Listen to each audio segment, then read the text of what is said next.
programang ito ay rated SPG. Striktong patnubay at gabay ng magulang ang kailangan. Maaaring may masiselang tema, lengguwahe, karahasan, sexual, horror o droga na hindi angkop sa mga bata. Raja! Suko ka na!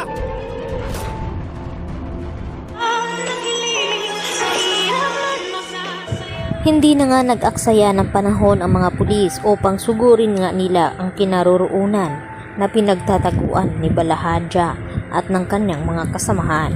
Subalit, nang makarating nga itong mga pulis doon ay sakto naman na wala na nga doon itong si Don Pepe dahil isinama na nga ito ni Zoe nang ito'y nakita ni Zoe sa likod ng pinagtataguan na tumatakbo na nga itong si Don Pepe at tinutulungan niya nga ito upang makatakas dito kina Moira at Balahadja. At sakto din na hindi nakita ng mga pulis itong si Moira na nasa likod ng bahay kung saan doon nila itinago itong si Don Pepe.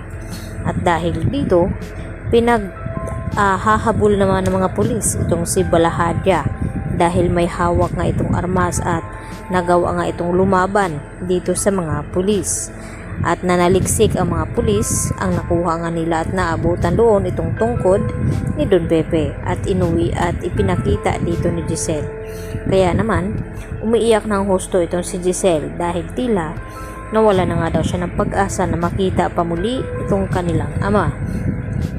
At dahil nagulat din itong si Giselle dahil biglang tumawag itong si Annalyn at ibalita na may natagpuan daw na matanda na nahulog nga dito sa tulay. At hindi inaasahan ni Giselle na sinabi dito ni Annalyn na ang kanyang lolo pala ang kanyang nakita roon. At tila critical nga ang kalagayan dito ni Don Pepe, subalit hindi nga ito napuruhan sa pagkalaglag. Kaya agad naman na dinala ni Annalyn sa Apex Hospital nang sa ganoon ay doon nga ito magamot itong si Don Pepe. At gagawin nga lahat dito ni Annalyn maligtas lamang itong kanyang lolo. Sa kabilang banda, dito rin na nagkamalay itong si Don Pepe at dito na kinausap ang kanyang mga anak na si Giselle at RJ at nagpapasalamat itong si Don Pepe na binigyan pa daw siya ng panibagong buhay ng may kapal. Sa ganoon makasama pa niya itong sina RJ at Giselle at masabi pa sa kanila kung sino talaga ang nagpakidnap sa kanya.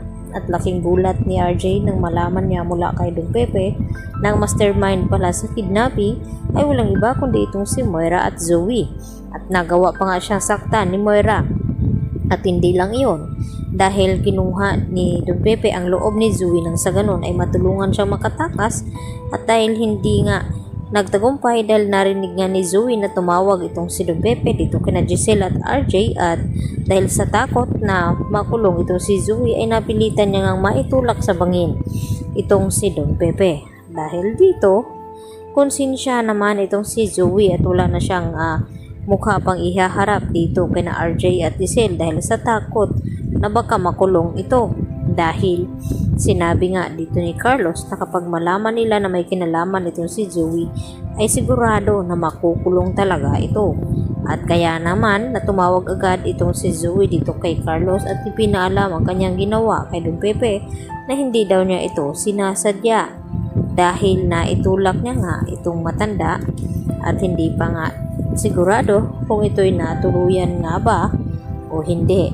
Dahil nga sa mabilis na pangyayari at agad ngang na-rescue agad itong si Don Pepe at agad na dinala sa ospital. Kaya yan naman ang ating patuloy na pakabangan kung ano nga magiging kahinatnan, kung makapagsalita pa nga ba itong si Don Pepe o magiging critical pa ang kalagayan nito sa kabila ng kanyang pagkahulog dito sa bangin.